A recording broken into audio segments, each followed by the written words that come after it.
Steve here. Let's talk about 1990, a year of absolute panic, oil shocks, and a war that completely rewrote the playbook on global finance. Now, this isn't some dusty history lesson. This is about power, money, and military might, and how they all connect. All right, let's get into it. You could feel it on the trading floors. Absolute dread.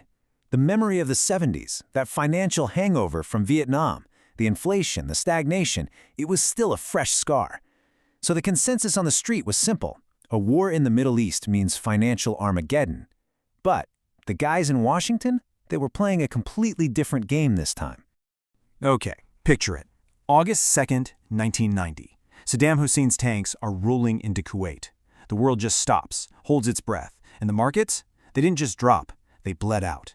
This wasn't just some regional spat. No, this was a direct threat to the world's oil supply, and every single trader on this planet knew it. Now look at these numbers. The speed of the collapse was just breathtaking. In just 2 months, oil didn't just creep up, it doubled. We saw the S&P get hammered, down almost 20%. This was the nightmare scenario, right? The return of stagflation, that toxic cocktail of a dead economy and runaway inflation. You could smell the fear on the street.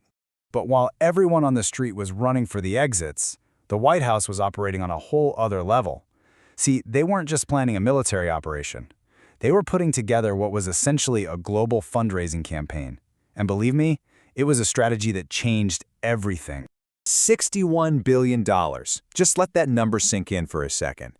After Vietnam, a price tag like that meant one thing: fire up the printing presses, pile on the debt, and watch the dollar turn to junk. But that is not what happened. Nope, not even close. So here's the real genius of the whole thing. President George H.W. Bush and his Secretary of State James Baker, they weren't just generals, they were bankers. They went to the countries with the most to lose, Saudi Arabia, Kuwait, Japan, Germany, and they basically said, you want this oil to keep flowing? Open your checkbooks. Japan and Germany couldn't send soldiers, so they sent cash. Billions and billions in cash. And this right here, this shows you just how brilliant it was. The whole war cost $61 billion. You know how much our allies kicked in? $53 billion. That left the American taxpayer with a tab of just $7 billion. It was a masterclass. We brought the muscle, they brought the money. It was the first time in history a major war was basically crowdfunded.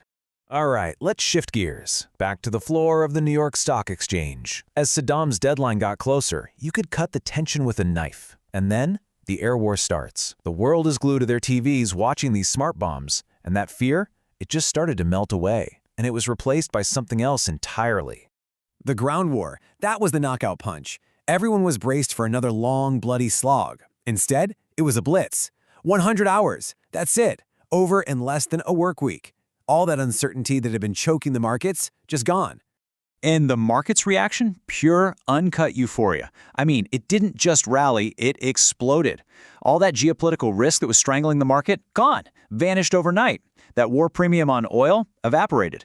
This was more than a military win. It was a statement that the U.S. was the only superpower left standing, and that cleared the runway for the huge dot-com boom of the 90s. So you might be asking, Steve, why does a war from over 30 years ago matter now?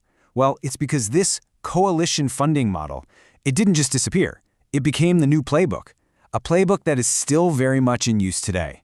Look at it this way. You've got two models. The Vietnam way. You print money to pay for the war, and you end up with a worthless dollar and inflation that kills everybody. Then you have the Gulf War way. You use your diplomatic leverage to get your allies to pay the bills. The dollar stays strong, and your economy at home stays stable. It's a no-brainer. And that brings us right here to today, Tuesday, March 17th, 2026, with the S&P 500 sitting there at 6,740. Don't kid yourself. The principles established in that desert are still moving these markets right this minute. So if you remember one thing, remember this. America's greatest weapon isn't its tanks or its stealth bombers. It's the US dollar. Its status as the global reserve currency gives us leverage nobody else on Earth has. It's the hidden engine. So when you're looking at defense stocks, remember that.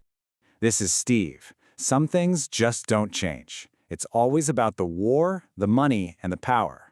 And if you want to know what's coming down the pike, keep your eyes on the price of oil. It's still the pulse of the Middle East, just like it was back in '91. I'll see you at the open.